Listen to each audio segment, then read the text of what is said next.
bendiciones, mis hermanos y mis hermanas. Soy vuestro hermano Emilio. Biblias al descubierto. Me complace poder compartir con todos ustedes este estudio acerca de la epístola que escribe el apóstol Pablo a los Romanos, capítulo 1, versículos del 1 al 7, y donde vamos a estar compartiendo durante un tiempo, ¿verdad?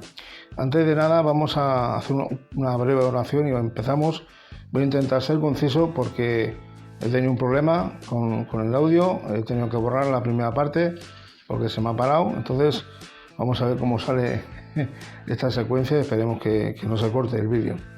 Así que hacemos una oración. Padre, te damos muchísimas gracias en este tiempo en el cual nos concedes poder compartir de tu palabra y saber poco más acerca de ti, porque es de la única manera, Señor, por el medio por el cual tú hablas a tu iglesia.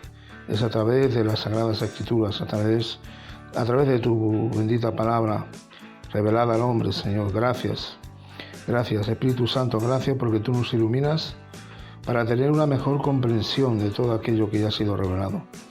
Háblanos, Señor, por medio de tu bendita palabra, y te pido que este instrumento torpe que me permita simplemente ser un canal de bendición. Gracias damos por todo y lo dejamos todo en tus benditas manos, en el nombre de Jesucristo, tu Hijo. Amén. Amén. Bien, pues vamos a hacer la lectura del pasaje.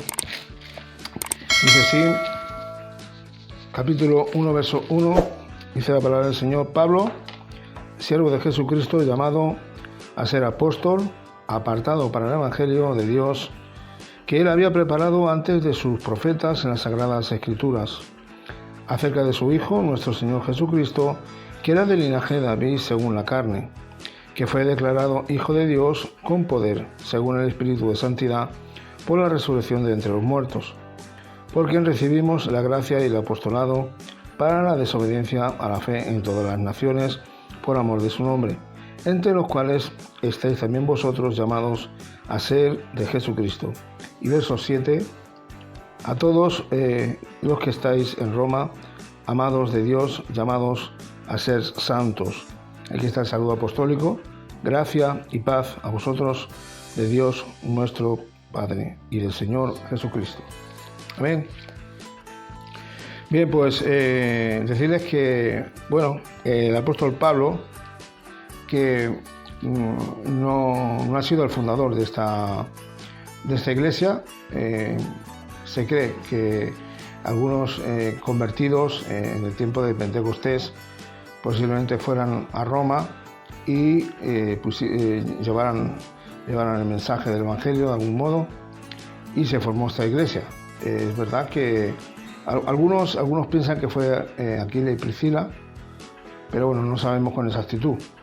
Pablo escribe estando en Corinto, allá por el año 57-58 después de Cristo, y después de que Pablo, en su tercer viaje misionero, él tuvo que hacer una serie de una ofrenda especial para la iglesia de Jerusalén. Después de eso, pues es cuando Pablo vemos que marcha para ir a Roma, donde allí ya es encarcelado, y donde allí al final en Roma es ejecutado, ¿no? Y fue mártir por causa del Evangelio del Señor, y allá por el año 65-67 después de Cristo murió. Vemos en un principio y cómo dice así, el autor es él, el apóstol Pablo, no hay ninguna duda, y dice así: Pablo, siervo de Jesucristo. Mire, la palabra, el nombre de Pablo, igual que para los judíos siempre había un significado. Pablo es el nombre que se le atribuye en griego. Hay otros que argumentan que es el nombre que se le atribuye en romano, por consecuencia que ustedes saben que él heredó la ciudadanía romana de su padre. Pero bueno, el caso es que, fíjense que él, siendo un perseguidor de la iglesia, se llamaba Saulo de Tarso, y vemos que yendo al camino de Damasco, que es lo que conocemos bastante bien en la historia, fue cuando tuvo ese encuentro con el Señor, y a partir de ahí es cuando el nombre parece ser que el Señor se lo cambia. Fíjense que antes era Saulo, nombre en hebreo, también del arameo, que tiene que ver con Saúl.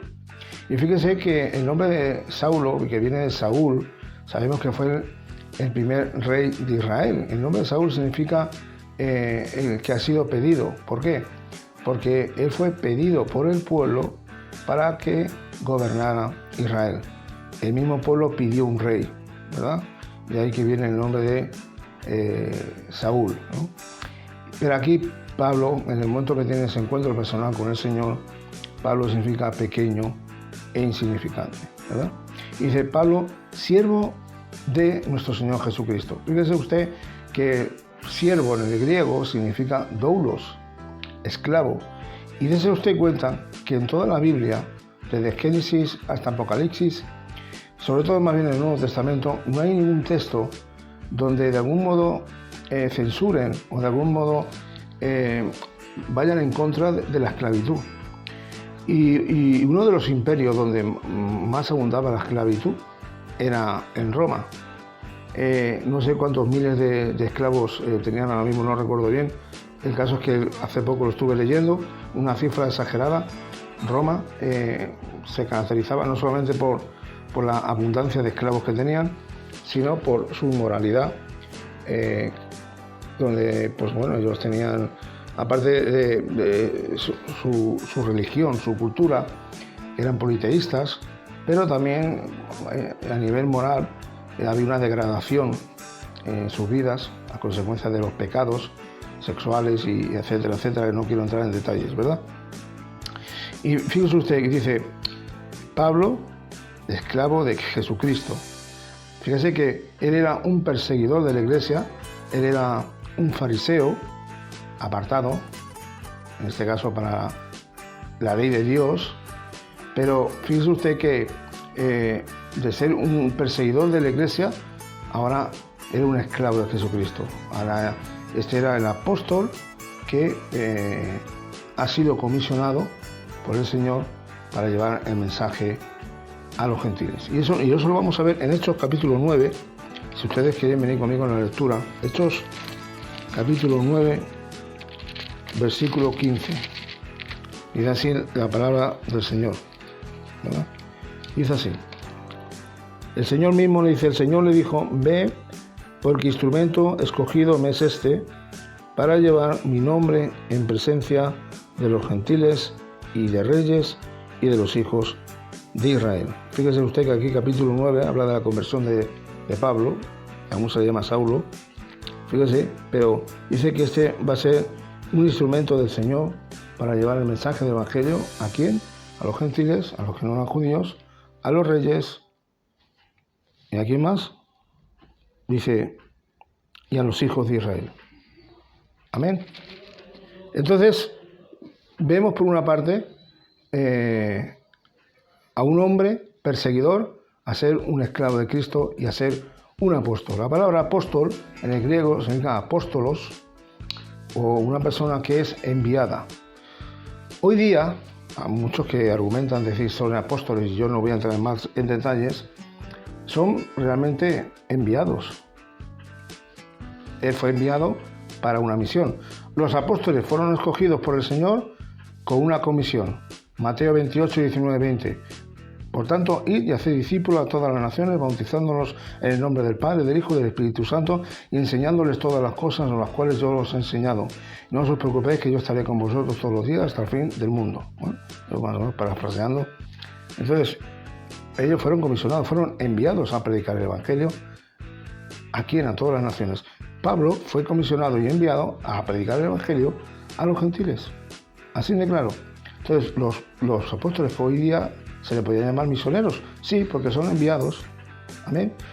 Pablo era un enviado del Señor para predicar las buenas nuevas de salvación. Y fíjese usted que dice apartado para el Evangelio. La palabra apartado en el griego tiene que ver una palabra que significa, me van a disculpar que yo con el griego ni el hebreo soy muy, dice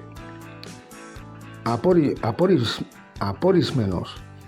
Pablo, que es un fariseo, de alguna manera espiritual, etimológicamente hablando, separado, pero no para la tradición oral, sino para el Evangelio de Dios, un instrumento escogido para ello, como hemos leído en Hechos capítulo 9, verso 15. Y bien, y aquí tenemos, dice, apartado para el Evangelio, las buenas nuevas de salvación. A ver, el Evangelio no es otra cosa, mire usted, que es el recibir a Cristo. Son las buenas noticias. ¿Cuáles son las buenas noticias? Es que Cristo vino, que es el Hijo de Dios, vino a este mundo, predicó el Evangelio del Reino, vino con un propósito, y es de perdonar pecados, reconciliar a este mundo para con Dios y de alguna manera liberarlos de la maldición del pecado y hacerles que sean hijos de Dios, darles el regalo de la vida eterna. Ese es el propósito de Cristo, ¿no? Es reconciliar al mundo que está caído, muertos en delitos y pecados, para con Dios por medio de la fe en Cristo Jesús. Por eso el tema principal de Romanos es la justificación por la fe. ¿Por qué? Porque vemos que toda aquella persona, siendo pecadora, siendo una persona que ya puede tener su vida como esté, pero si esa persona cree al escuchar el mensaje del Evangelio, una fe verdadera, se arrepiente de sus pecados, recibe a Jesucristo como Señor y Salvador, Dios le da el regalo de la vida eterna. ¿Amén? Yo no estoy hablando de una oración mágica ni poderosa que repite lo que dice el pastor y al momento ya no, porque todo tiene que haber un proceso, todo es algo progresivo.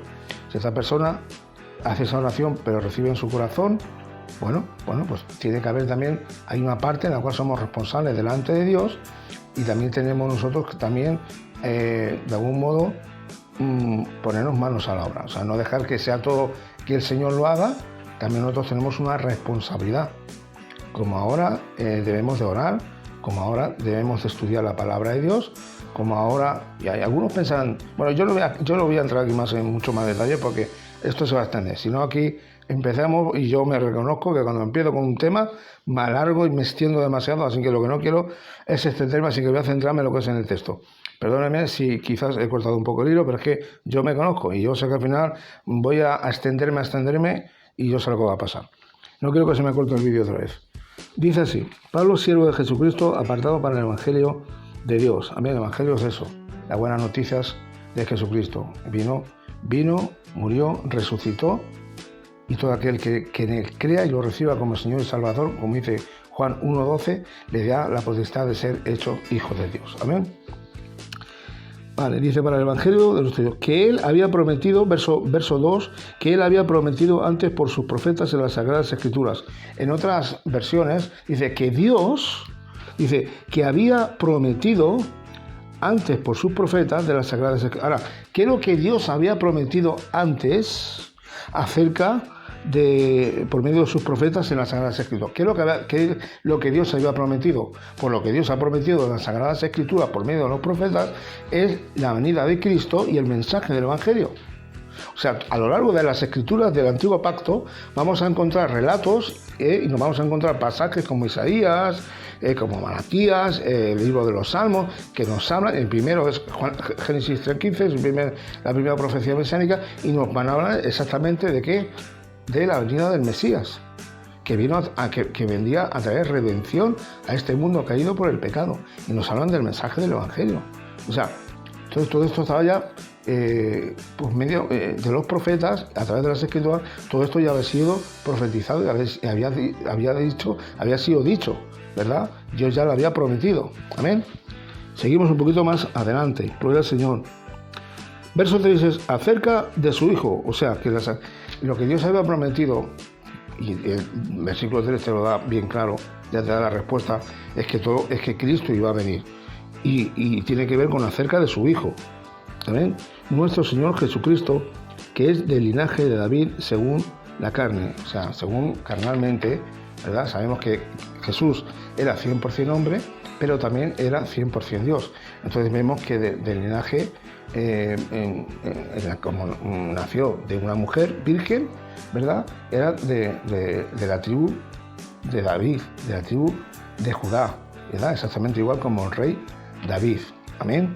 Lo que pasa es que digamos que el privilegio que tiene nuestro Señor es que aunque David fue un rey excelente, creo que fue para mí el mejor rey que hubo en todo Israel, dice que era conforme al corazón de Dios, pero nuestro Cristo de gloria es el estándar de vida, es el David de los David y el Rey de Reyes y el Señor de Señores. Amén. No se puede comprar ningún rey de Israel a nuestro Cristo de gloria, porque todos, a la larga, todos murieron y ninguno resucitó. Pero Cristo murió siendo rey, siendo profeta y siendo sumo sacerdote. Cristo murió, pero sí también resucitó. Él es rey, Él es profeta y Él es sumo sacerdote que intercede al Dios Padre por nosotros, por su iglesia. Amén. Gloria a Dios. Verso 4. Que fue declarado Hijo de Dios con poder según el Espíritu de Santidad por la resurrección de entre los muertos. Dice que fue declarado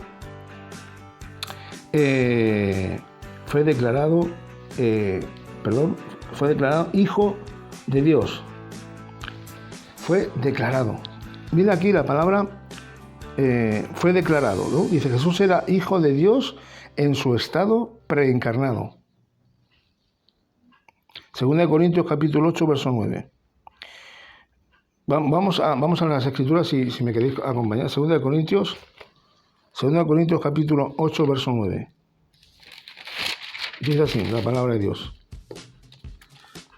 Dice, porque ya conocéis la gracia de nuestro Señor Jesucristo, que por amor a vosotros se hizo pobre, siendo rico, para que vosotros con su pobreza fuisteis enriquecidos. Amén. Fue declarado. Amén. Jesús era Hijo de Dios en su estado preencarnado. 2 Corintios 8, 9. Amén. Él se hizo pobre para que nosotros fuéramos ricos. Dice, porque ya conocéis la gracia de nuestro Señor Jesucristo, que por amor a vosotros se hizo pobre, siendo rico, para que vosotros con su pobreza fueseis enriquecidos. Amén. Filipenses capítulo 2, verso 6. Amén. Filipenses capítulo 2, verso 6. Vamos al libro de Filipenses. Gloria a Dios. Filipenses capítulo 2, verso 6. ¿Qué dice la palabra de Dios? Filipenses capítulo 2. Verso 6 dice, el cual, siendo en forma de Dios, no estimó a ser igual a Dios como cosa a que aferrarse. Amén. Fue declarado oristentos. Jesús era Hijo de Dios en su estado preencarnado. O sea que Jesús, siendo una persona pobre, humilde, lo hizo con el único fin, siendo rico se hizo pobre, para que nosotros fuéramos bendecidos. Y como dice aquí Filipenses 2.9, ¿no? Dice, por lo cual también lo exaltó hasta lo sumo y le dio un nombre que es sobre todo nombre. Amén. Como dice aquí, gloria al Señor. O sea que, Filipenses 2.6, dice, el cual, siendo en forma de Dios, no estimó igual a Dios como cosa que aferrarse. El cual, siendo en forma de Dios. Está claro, ¿no? Jesús es Dios hecho hombre. En aquel tiempo, cuando Jesús decía, el que me ve a mí, ve al Padre, porque el Padre y yo somos uno. Entonces fue declarado Hijo de Dios. Cristo era, antes de nacer, él ya era Dios. Amén. Fue declarado, Jesús era Hijo de Dios en su estado preencarnado. Lo siguió siendo tras su encarnación, pero fue la resurrección de entre los muertos lo que señaló definitivamente a Jesús como Hijo de Dios, debido a sus declaraciones acerca de sí mismo, como Hijo de Dios, y a su profecía de que resucitaría al tercer día. Este acontecimiento, como enseña 1 Corintios 15, puso el sello de Dios con poder. Amén. Con poder, como dunamis, ¿no? Así declarado en poder, 2 Corintios 13:4. La resurrección de Cristo es el milagro de los milagros. La resurrección simplemente lo declaró como lo que realmente era. Amén. Esto es un comentario de Archibald Thomas Robertson. Amén. 1 Corintios 15. 1 Corintios 15. ¿Qué nos habla 1 Corintios 15? Amén. Nos habla de Cristo. Como Cristo, que realmente es el Hijo de Dios. Que no hay ninguna... La resurrección de los muertos. Y vemos que Cristo, Él resucitó. Fue las primicias de la resurrección. Fue el primero que resucitó y no volvió a morir. La resurrección de los muertos. Amén. Capítulo 15 de 1 de Corintios. Cristo fue el primero en resucitar y no murió. Amén. Dice la palabra del Señor y seguimos. Dice que fue declarado Hijo de Dios con poder. Amén. La palabra poder aquí es Duramis, según el Espíritu de Santidad. Aquí algunos dicen el Espíritu de Santidad en su encarnación. Cristo se sujetó por voluntad propia a la voluntad del Padre.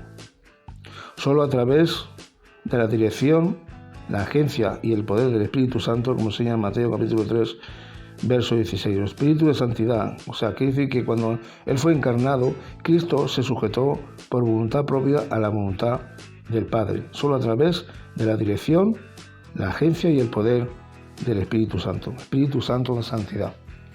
Amén. Aquí vamos a ver lo que dice Archibald Thomas Robertson. Según el Espíritu de Santidad, dice kataneuma. Hay otras cosas que dice, pero es muy largo. Dice, no se refiere al Espíritu Santo, sino a la descripción ética de Cristo, así como katasarka lo describe físicamente.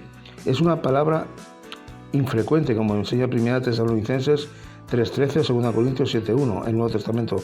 3 veces en la Septuaginta y cada vez como atributo de Dios. El neuma agisiunes, aunque no sea la naturaleza divina, es aquello en lo que residía la divinidad o personalidad divina. Archibald Thomas Robertson, el Espíritu de Santidad. Bueno, la verdad es que no da mucha aclaración en cuanto habla aquí el comentario de Archibald Thomas Robertson, pero sí que habla aquí de que cuando Cristo se encarnó, se sujetó a la voluntad propia, a la voluntad del Padre. Amén. Se sujetó a Él. Dice así, que fue declarado Hijo de Dios con poder, gloria a Dios, según el Espíritu de Santidad. Y sabemos que el Espíritu de Santidad, aunque diga aquí el comentario, ¿no? Pero es verdad que Él fue apartado y el Espíritu Santo lo que hace es que nos aparta, ¿verdad? ¿De qué? Del pecado. Por lo tanto, Cristo estaba apartado del pecado. Daros cuenta que Cristo en ningún momento Él pecó. Él, de algún modo, cuando estuvo en el desierto, fue llevado al desierto por el Espíritu Santo, estuvo 40 días en ayuno, pues es verdad que, de algún modo, Él, después del ayuno, se sintió débil y cuando vino el tentador y le tentó.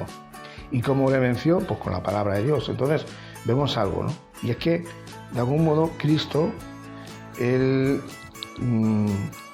siendo Dios, al mismo tiempo también era hombre, y en ese momento Él, algunos han argumentado, ¿podía haber pecado?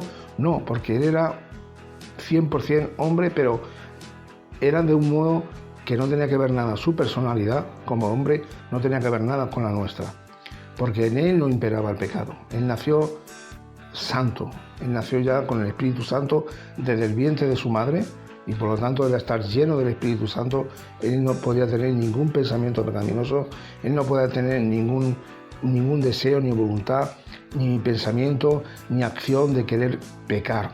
Era completamente infalible, no había error, era el único hombre en toda la faz de la tierra que no podía cometer ningún pecado.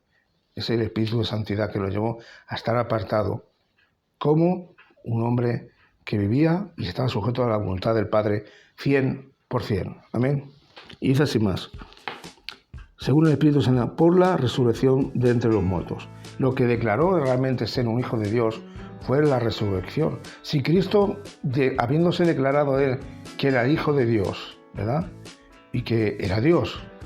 De hecho, tenemos la declaración de Pedro cuando está con sus discípulos Y Jesús mismo les dice, bueno, algunos que dicen acerca de mí. Y unos decían, bueno, pues unos dicen que eres Elías, otro que eres Eliseo, y otros que dicen que quién soy yo. Y dice que Pedro, que no fue por una revelación de ningún hombre, sino fue revelación del Espíritu Santo, dijo, tú eres el Cristo, tú eres el Mesías, realmente, el Hijo del Dios viviente. ¿Y qué le dice Jesús? Eso no te lo ha revelado ni carne ni sangre, dado a entender. Eso no te lo ha revelado ninguna persona, sino mi Padre que está en los cielos. Entonces, hay evidencias que Jesucristo era Dios, ¿verdad? Y la evidencia más clara de que Él era Dios es en su resurrección. Ahí es donde realmente venció a Satanás, venció al enemigo, ¿verdad? Porque si Él hubiera muerto y no se hubiera levantado de la tumba, pues todo lo que Él de algún modo habló o enseñaba no hubiera servido para nada, y que todas las profecías bíblicas que apuntaban a su venida hubiera sido toda una falacia. Pero no, es que todo lo profetizado se cumplió, y cuando Él dijo, ¿veis este templo? Bueno, pues yo os digo que derribarlo y yo en 3 días lo levantaré. Claro, los fariseos al escuchar eso se echaron a reír y se enojaron y dijeron, esto se ha tardado cientos de años en construirse y ahora viene y dice que en 3 días lo va a levantar. Cuando los necios e ignorantes eran ellos que no estaban entendiendo que Jesús se estaba dando a entender que a Él mismo, ¿no? Que sea, como que Él iba a morir y que yo al 3er día iba a resucitar.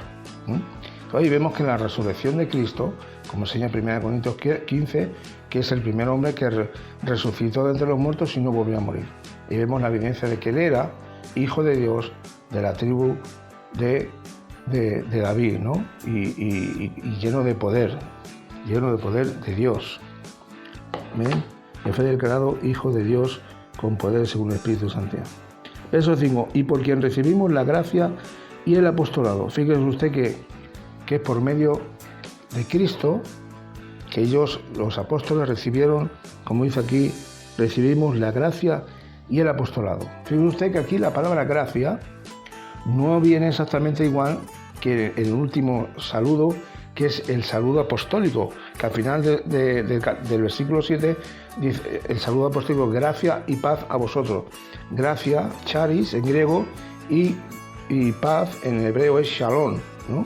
Entonces, aquí dice que recibimos la gracia. En otras traducciones dice recibimos el derecho, ¿no? La dicha o el derecho y el apostolado, ¿no? Dios permitió que por medio de Cristo ellos recibieran de algún modo ese don, ¿no? El don de ser enviados y comisionados por el Señor, ¿verdad? Dice así, aquí gracia, por ejemplo, que es favor inmerecido, ¿no? Cuando habla de la gracia de Dios, dice, el favor inmerecido que Dios muestra a los pecadores culpables.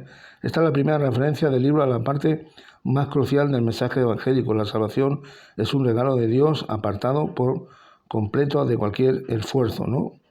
Aunque no estoy de acuerdo yo con lo que dice aquí este comentario, si usted va, por ejemplo, a otra versión, verá cuando aquí la palabra gracia no tiene que ver con gracia, que está hablando en el versículo 7, sino es como decir, y por quien recibimos la dicha o el privilegio. Aquí recibimos el privilegio y el apostolado, el ser enviados, ¿verdad?, a llevar el mensaje del Evangelio. ¿Para qué? Para la obediencia a la fe en todas las naciones por amor de su nombre. También Dios les dio el privilegio y para ser enviados por la obediencia ¿a quién?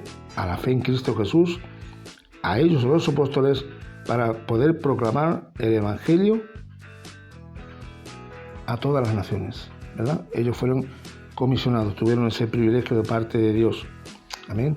Así es como realmente nosotros estamos llamados en la Iglesia, de algún modo, a transmitir el mensaje del Evangelio. El mensaje del Evangelio es algo que pertenece a la Iglesia. Nosotros tenemos, digamos que de algún modo, el ministerio de la reconciliación, y es por medio del mensaje del Evangelio, que no es cosa solamente de los evangelistas, sino esto es cosa de todos, ¿verdad? De toda la Iglesia, de compartir el mensaje de salvación, y dar a conocer las buenas nuevas de salvación a los que no están, los que están perdidos, porque nosotros no sabemos quién se va a convertir o no se va a convertir. ¿Cómo se va a convertir la gente si primeramente no predican, verdad? Muchas son las mías y pocos los obreros. ¿Cómo van a convertirse? ¿O cómo van a escuchar si no hay nadie que les predique? Entonces es necesario predicar el mensaje del Evangelio para que a través del mensaje haya personas que escuchen, tengan fe y se arrepientan, reciban al Señor y haya una conversión verdadera en sus vidas por medio de una santificación progresiva, ¿verdad? Dice así, verso 6, entre los cuales estáis también vosotros, o sea, está hablando de la Iglesia, de llevar el mensaje del Evangelio, entre los cuales también estáis vosotros, los romanos, que son primeros cristianos que están en Roma, llamados a ser de Jesucristo. Y verso 7, a todos los que estáis en Roma, amados de Dios, llamados a ser santos, o sea, apartados. Gracia y paz, gracias, charis, favor y merecido de Dios. Aquí sí, gracia y paz. Saludo apostólico, la misericordia de Dios, que Dios extiende a quien no se lo merece. Las buenas nuevas, el favor y merecido de Dios, que Dios extiende hacia su iglesia. Paz, la paz de Dios, shalom, que siempre la paz de Dios esté sobre vosotros. Gracia y paz a vosotros, de Dios nuestro Padre y del Señor Jesucristo. Qué buen saludo. La gracia, la misericordia de Dios, favor y merecido de Dios, y que la paz de Dios siempre esté con vosotros. De hecho, en Romanos capítulo 12, verso 14, dice, buscar la paz con todos y la santidad, sin la cual nadie verá al Señor. Pero dice, buscar la paz. Jesús dijo, mi paz os dejo, mi paz os doy, pero no como la da este mundo. Amén. Bien, hasta aquí lo que es estos 7 versículos. No quiero extenderme más, porque si no, tengo temor de que se me pare otra vez el vídeo. Amén. Decirles simplemente que Dios mediante estaremos grabando a partir del versículo 8, deseo de Pablo de visitar a Roma, estaremos compartiendo hasta el versículo 15, amén, de una manera positiva. Les dejo con esto, espero que haya sido de bendición y ya saben, el mensaje del Evangelio es lo que necesitamos, es vivir cada día y llevarlo y transmitirlo a aquellas personas que necesitan de Dios, y creo que todos estamos necesitados. Amén. Bien, pues hasta aquí quiero cortar la emisión y que Dios les bendiga mucho. Un saludo muy fuerte desde España y muchas bendiciones. Bendiciones. Amén, mis hermanos.